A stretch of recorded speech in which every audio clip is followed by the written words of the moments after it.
Assalamualaikum warahmatullahi wabarakatuh. Jumpa lagi dengan saya Kak Deno. Jadi adik-adik, hari ini kita akan membahas materi tentang metode ilmiah. Baik, metode ilmiah. Jadi metode ilmiah itu merupakan suatu metode atau bisa dikatakan cara yang dilakukan oleh para ilmuwan dia untuk menemukan suatu menemukan suatu gagasan atau teori yang memiliki tahapan-tahapan secara sistematis. Nah, tahapannya apa saja? Yang pertama ada M itu adalah merumuskan masalah, kemudian O-nya adalah observasi, H-nya hipotesis, E-nya eksperimen, K-nya adalah kesimpulan, disingkat MOHEK, gitu ya. Berikutnya tentang merumuskan masalah. Jadi merumuskan masalah itu kamu pasti berangkat dari rasa ingin tahu yang tinggi. Jadi rasa ingin tahu yang tinggi, rasa penasaran yang tinggi itu nanti akan membuat kalian bertanya-tanya dalam pikiranmu gitu ya. Kemudian kamu bisa menemukan masalah. Jadi kenapa sih ini tumbuhan kok berbeda sama tumbuhan yang satunya, padahal dia kusirami dia dalam jumlah air yang sama gitu. Kemudian masalah akan timbul pertanyaan. Jadi merumuskan masalah selalu dalam bentuk pertanyaan. Kemudian setelah menemukan masalah, kalian melakukan observasi atau pengamatan. Jadi kalau pengamatan itu pasti dia menggunakan panca indera. Jadi indera itu bisa dengan mata, telinga, hidung. Nah, seperti itu ya. Kemudian dari panca indera kita bisa menemukan data yang sifatnya bisa kuantitatif atau kualitatif begitu. Kalau kuantitatif berarti bisa dihitung, kalau kualitatif berarti tidak bisa diangkakan. Kemudian hipotesis. Jadi setelah kalian menemukan masalah, observasi, kalian menduga-duga, ternyata seperti ini. Jadi hipotesis bisa dikatakan sebagai dugaan sementara. Jadi hipotesis ada dua, ada hipotesis 0 sama satunya adalah hipotesis yang alternatif. Kalau 0 itu berarti dugaan yang menyatakan tidak ada pengaruh. Kemudian kalau H1 itu berarti dugaan yang menyatakan ada pengaruh. Seperti itu. Berikutnya tentang eksperimen. Jadi dalam suatu eksperimen atau penelitian, kalian harus memperhatikan beberapa faktor. Yang pertama ada variabel. Jadi variabel ada 3, bebas, terikat, sama satunya adalah variabel kontrol. Kemudian satunya adalah kelompok eksperimen. Jadi kelompok eksperimen ada 2, ada kelompok kontrol, satunya kelompok perlakuan. Variabel. Nah, apa itu variabel? Jadi variabel itu di sini ada 3 ya, bebas. Kalau bebas itu berarti variabel yang bebas diubah-ubah oleh si peneliti. Kemudian kalau terikat itu berarti yang kondisinya tergantung pada variabel bebas. Satunya lagi kalau variabel kontrol berarti komponen yang semuanya dibuat sama dalam penelitian dan tidak boleh dibeda-bedakan. Itu variabel kontrol, itu ya. Kemudian kelompok eksperimen. Nah, kelompok eksperimen ada 2 jenis. Ada kelompok kontrol itu berarti yang dia dijadikan kontrol dan tidak diberi perlakuan sama sekali. Kemudian kalau kelompok eksperimen atau kelompok perlakuan, nah itu berarti dia yang diberikan perlakuan oleh si peneliti.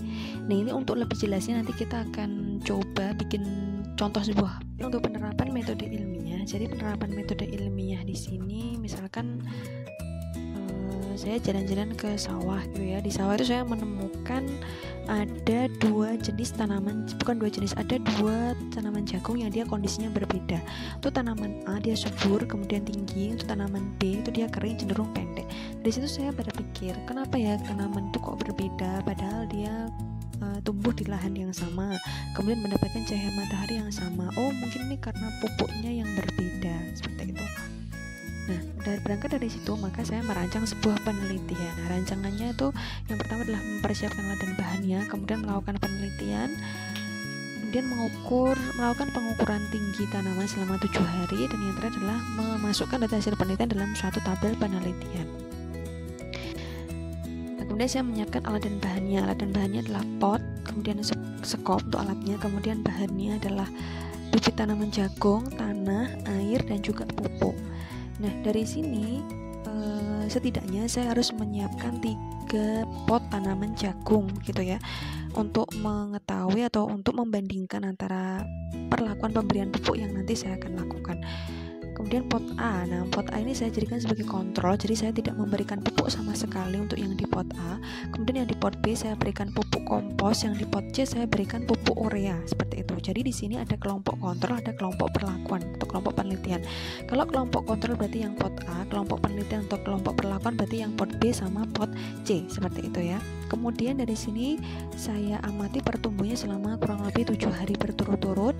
Kemudian saya dapatkan data, setiap hari saya catat tingginya. Kemudian saya masukkan dalam tabel hasil penelitian. Misalkan yang di pot A itu pada hari pertama itu tingginya berapa senti, sampai hari ke-7 dan sampai juga pot C. Kemudian saya ambil rata-ratanya.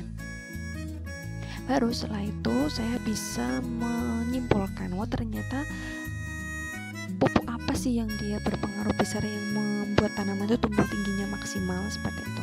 Di sini saya bisa menuliskan judul penelitiannya, berarti pengaruh pemberian pupuk terhadap pertumbuhan tinggi tanaman jagung.